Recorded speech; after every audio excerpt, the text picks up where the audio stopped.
Hey guys, it is Lisa from Loves Me Not Crochet, and today is day one of our 2024 crochet along, and we're going to be making the Hawthorn Hoodie by Rachel Misner. I hope I'm saying her last name correctly. She is the owner of Evelyn and Peter Crochet, which is where I found this pattern originally. And as you guys know, if you're watching this as soon as I uploaded it, you're probably a part of the crochet along. It's never too late to join. You can follow at your own pace. But I will be releasing a section of the pattern in video format every Sunday for those of you who do better with video tutorials and things like that. So I don't want to keep you guys waiting. You should already know that the pattern says to use a 5mm crochet hook, which is what I have right here, with this yarn. It's called Let's Get Cozy Chenille Appeal. The color that I chose is Peach Whip. In a previous video, I went over how to check your gauge. If you did not check your gauge, you should absolutely do that before you proceed if you want your finished hoodie to fit. So for this particular hoodie, we have the sizes are extra small, small, medium, large, extra large, 2X, 3X, 4X, and 5X. I'm going to be making the extra small. So with that said, we're going to jump right into the pattern and get started on the first section. So for the first week, we're going to start off, this part is pretty easy, but I don't want to flood you guys with information or make anybody feel overwhelmed or anything of that nature. So again, if you purchased the yarn required for the pattern, or even if you didn't, and if you want your hoodie to fit, it is absolutely crucial that you check your gauge if you haven't already. Again, if you're on my YouTube channel, which you probably are if you're watching this, or if you're on Facebook, just click on the link and it should take you there. There is a video that shows how to check your gauge, and it just so happens that I did the gauge video on this exact pattern. So just follow that video with whatever yarn you have. And then you can go from there. So with that said, we're just, like I said, we're going to get jumping right into this. Okay, so, again, we're going to be doing the back panel, which is the ribbing that is going to go at the bottom of the sweater. So this portion right here is what we're going to be working on this week. Again, not too much of the pattern, but I don't want to overwhelm anybody. I want to give people time to ask questions and things like that. So the very first instruction of the pattern for row 1 says to do 12 FSC, stands for foundation single crochet. I have not made a video on that yet. I have not taught how to do it on my channel yet. So if you know how to do that and you feel comfortable with it, you can go ahead. But because we are, like a learning crochet group, it says right here, and this is part of the reason why I chose this pattern, note, alternatively, you can chain 13 and work 1 single crochet into the second chain from the hook and across for 12 single crochet. So, I'm going to assume that you're not doing the foundation single crochet. You don't even have to worry about what that is if you don't know what it is or how to do it. To be completely honest with you, I've been crocheting for a long time, and I don't know. I've done it and I can do it, but I have to go back and watch a video on how to do a foundation single crochet to refresh my memory. So I am going to, first of all, make sure that you guys are like 100% in the camera when I sit down, because you guys need to be able to see this. So, okay, so I'm going to make my slip knot. You just cross it over, pull it up. Now, this yarn is a little bit tricky to work with, especially in the beginning. But if you checked your gauge, you should know that. And as long as you are paying attention, don't hesitate. I have stitch markers here. I personally am not going to use them the entire time. But if you are a beginner or you're new to crochet, and especially if you're having trouble adding or dropping stitches in your work, I would absolutely recommend that you use a stitch marker, or if you don't have stitch markers, you can use a contrasting color of yarn, like piece of yarn that's like, so let's say, I don't know, like a blue. you can put a little piece of yarn in the first stitch and a little piece of yarn in the last stitch of each row so that you don't lose track of where you're at. So, now row 1, we're all going to do the same thing regardless of what size you're making. Starting on row 2 is when these numbers, they seem tricky now, but I promise it's not as bad as it looks. So I am going to chain 13 like it says. So I'm going to do this on camera for you guys. All right. 1, 2, 3, 4, 5, 6, 7, 8, 9, 10, 11, 12, 13. All right, so we have our 13. And then, so alternatively, you can chain 13 and work 1 single crochet into the second chain from the hook and across 412. So, again, our second, the loop that's on our hook does not count. This right here, this little tiny chain is our first chain. This is our second. So we're going to go into our second chain from the hook and make a single crochet. Again, if you are a super beginner or you're having trouble dropping or adding stitches, you want to make that first single crochet and put a stitch marker there so that you make sure that you don't drop it. So for the sake of anybody that's new, I'm going to leave it. So that was 1. Okay, now here's our chain. You want to make sure that you keep it facing the right way. Again, this yarn is a little bit tricky to work with in the beginning, but I promise it gets easier with time. So that was 1. This is 2.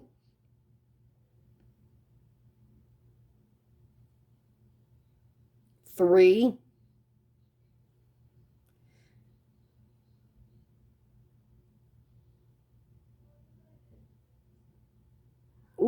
4. Again, it's doing this first row can be tricky with this yarn, but I promise it gets easier. That was 4. This is 5. Like once you start going into the single crochets that we are making, it really does get a lot easier, I promise. Okay, see, 1, 2, 3, 4, 5. Honestly, I already did this and it was a little bit tricky for me in the beginning. 6. But again, once you start working into the actual stitches and not the chain, it's much easier. So I'm just going to go ahead and finish this up and then I'll talk some more. 7, 8, 9, and you definitely want to count, especially this one, to make sure that you have a total of 12 when you stop. So that was 9. Here's 10. Sorry, I could not find the center of this yarn ball for the life of me.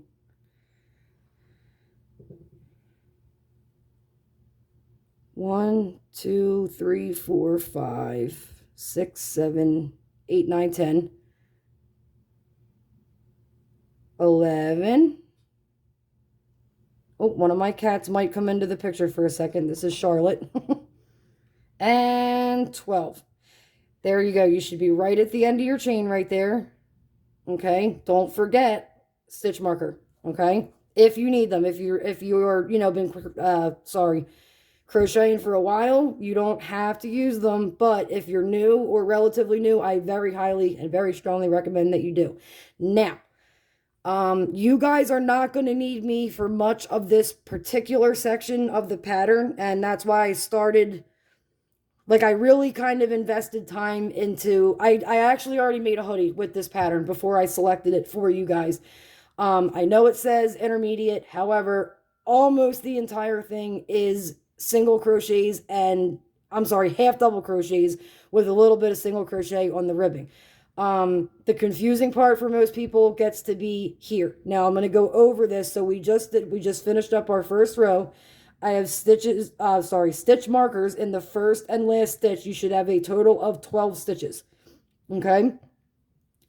Now for this part right here, okay, it says rows 2 to 64, and then there's a bunch of numbers on the inside of the parentheses right here. Depending on what size of the pattern you're making, you're going to need to, so because I'm making the smallest size, the extra small, I am going to need this number right here, no matter where we are in the pattern. So when we get down to this part, I'm sorry, I just completely forgot what I was going to say. I'm sorry.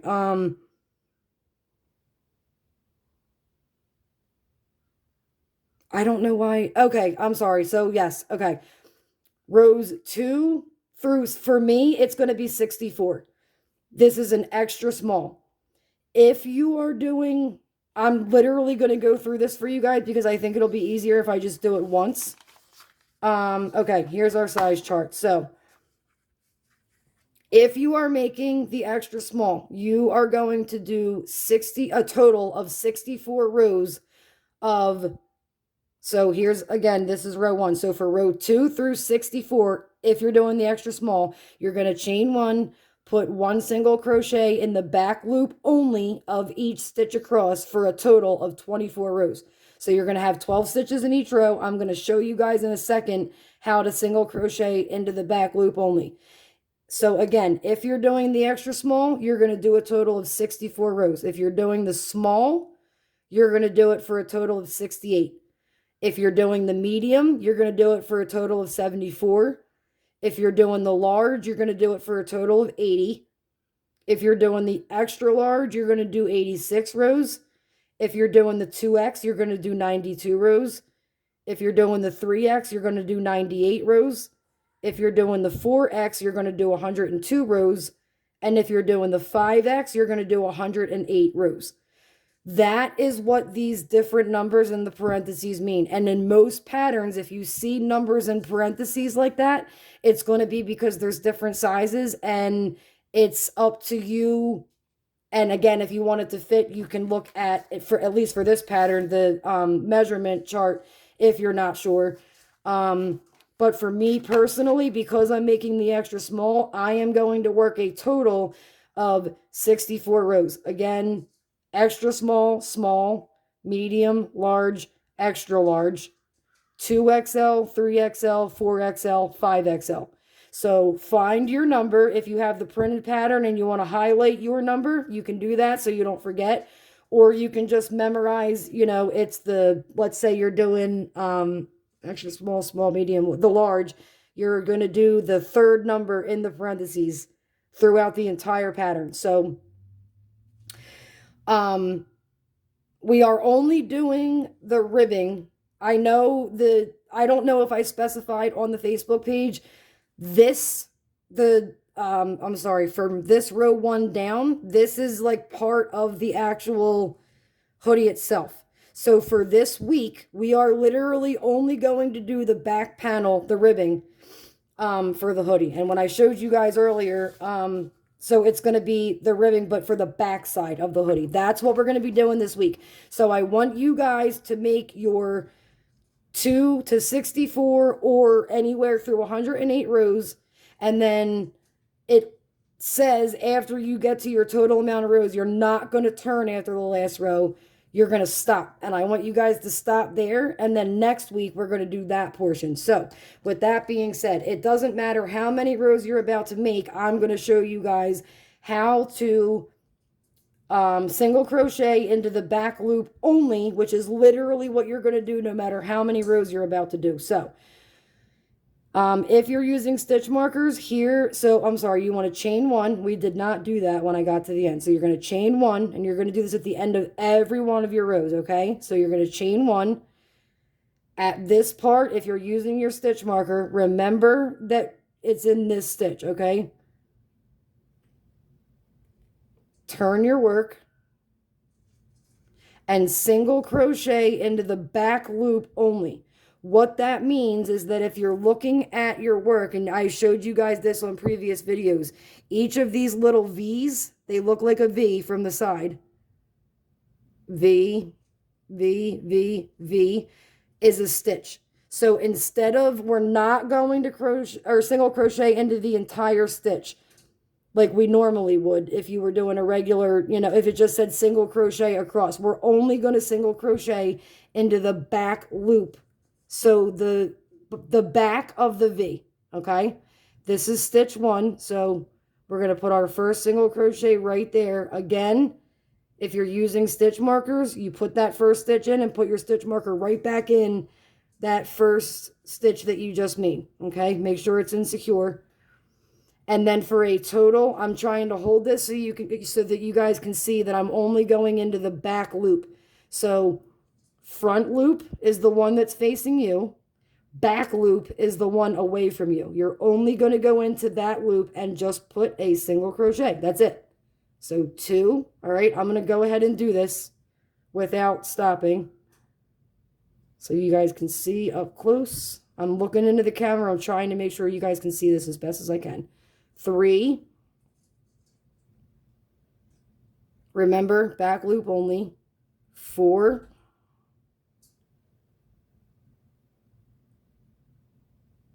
5.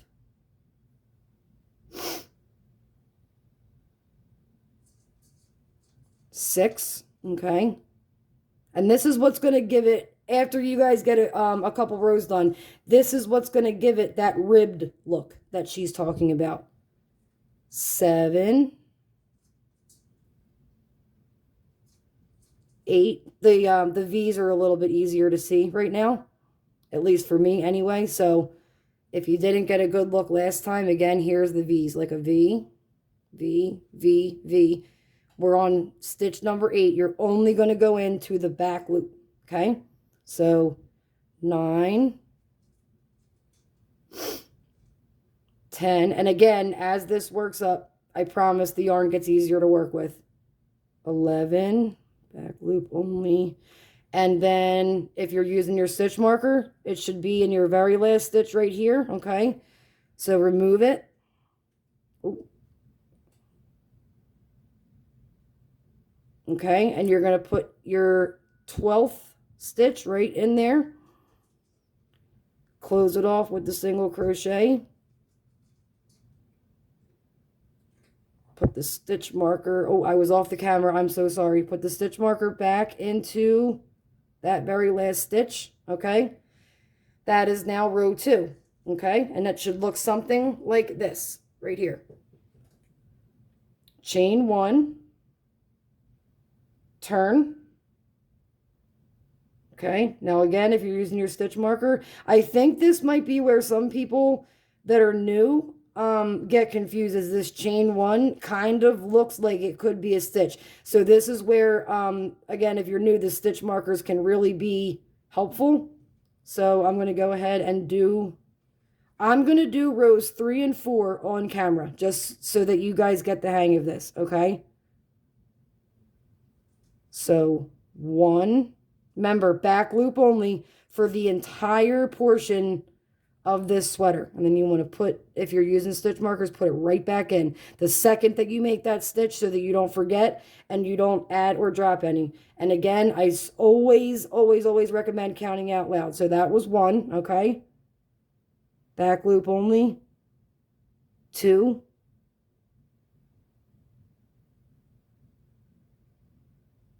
3.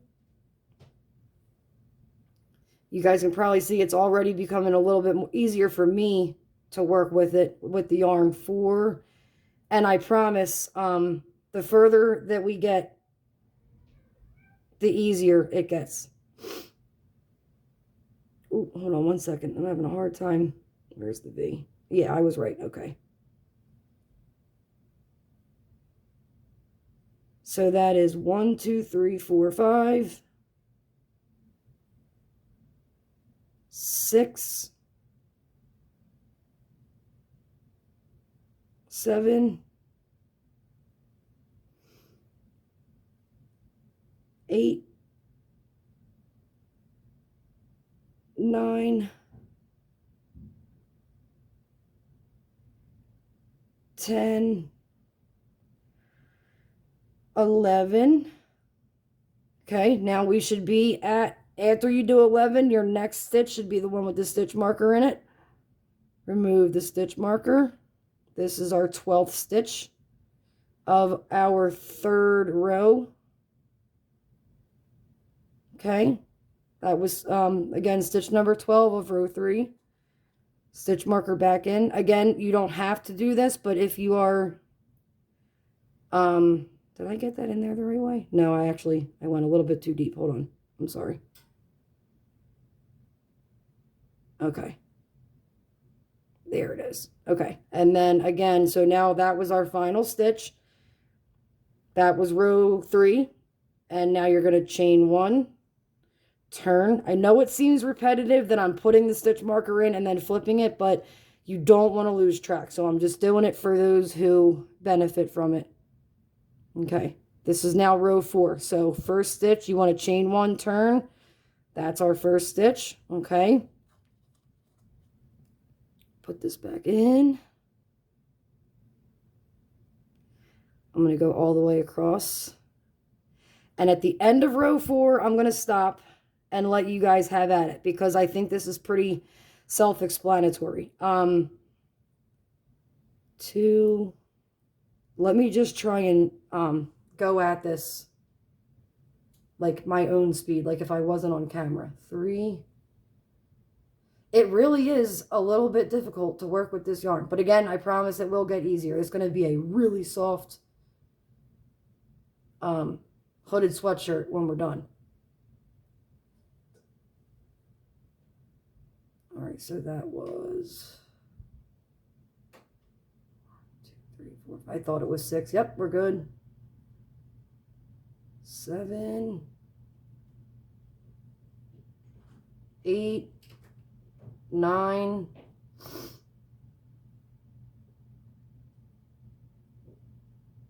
I did something wrong. I know it. I'm so sorry. I think I put. Now I feel terrible because I was looking at this and I'm like, that doesn't look right. I'm so sorry, guys.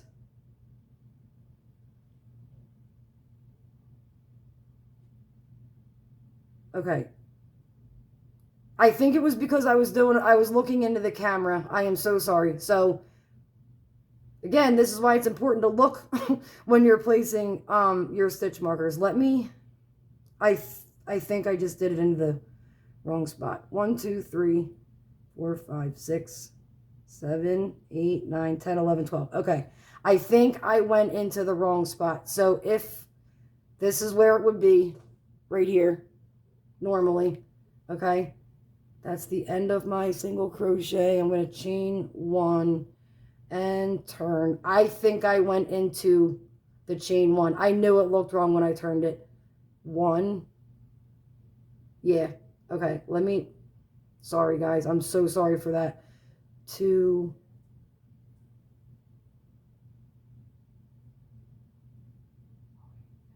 3. 4. I really hope I didn't mess this up. I don't think I did. I think I just messed up at that one spot because now it looks okay. 5. 6. 7. 8. 9. Yep. Okay, we're good. I'm so sorry about whatever that little glitch there was on my end. 10. And then back loop only of 11. And then back loop only of 12. And that is the end of row 4. I'm so sorry about that in the beginning. I knew it when I put it in there. It was like sticking out way too far over here. It is, as when you're working on any project in the very beginning, there are going to be like little tiny pieces that look like they're on a zigzag. I think that was actually, maybe it was a good thing that I caught that on camera, because you guys got to see that stitch that I put was really like way out to here. Not good. But I made a mistake, and I guess what's the harm of catching it on camera? You guys saw me catch it. You guys saw the importance of counting stitches. I even messed up with the stitch markers. So again, count out loud, use your stitch markers. I would not recommend looking into a phone and doing this like I am. So anyway, that was the end of row 4. If you, for some reason, should happen to lose count and you turn your work so that you're looking at the right side, which means that the tail end of your work, which is where it made the slip knot, this little piece of yarn, is to the left. If you guys can see on camera right here, this little bump, beneath that bump is 2 rows, and then above it is 2 rows. So that's 1, 2, 3, 4. I know it's hard to see. If you should happen to lose track, but I would recommend either using tally marks or a row counter if you guys don't already have one. So with that said, I'm going to let you guys get into it. Again, don't forget at the end of each row, chain 1, turn 12 single crochets in each row until you get to 64 rows total for the extra small, or what I went over in the beginning, whatever your size is. So when you get to your final row, whether it's 64 or 108, what I want you guys to do at that row is leave your hook in the yarn, pull up like this. Okay, so I'm ending at row 4. I'm going to finish this off camera. And then you can put your work away. And next Sunday, we will go from there and start working on this next section, which is the back of the hoodie, but it has to be worked differently. So again, thank you guys all so much for participating. I really hope you guys have as much fun with this as I do. Thank you to everybody who helped make it possible. Thank you to Colleen, who is my other admin of the free crochet classes group. Again, to Rachel Misner at Evelyn and Peter Crochet for allowing me to do this and making it possible. And I hope you guys have a great weekend. All right, thanks. Have fun. Bye.